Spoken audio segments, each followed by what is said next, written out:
દાંતીવાડા ડેમની જળસપાટી 599.11 ફૂટે પહોંચી છે, જેની સામે પાણીની આવક 14,806 ક્યુસેક છે, જેની સામે જાવક 14,400 ક્યુસેક નોંધાઈ રહી છે.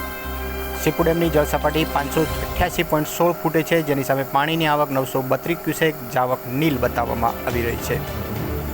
બનાસકાંઠાની જીવાદોરી સમાન ગણાતા દાંતીવાડા ડેમમાં 5 ગેટ મારફતે પાણી નદીમાં છોડવામાં આવ્યું છે. મુક્તેશ્વર ડેમની જળસપાટી 642.19 ફૂટે પહોંચી છે, જેની સામે પાણીની આવક 1673 ક્યુસેક નોંધાઈ રહી છે.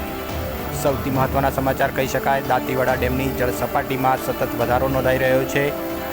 આપણે આ દાંતીવાડા ડેમના દ્રશ્યો બતાવવાની કોશિશ કરીશ. દાંતીવાડા ડેમમાં 5 ગેટ મારફતે પાણી નદીમાં છોડવામાં આવ્યું છે. સતત પાણીના આવકમાં વધારાને લઈને દાંતીવાડા ડેમમાંથી 5 ગેટ મારફતે પાણી નદીમાં છોડવામાં આવી રહ્યું છે.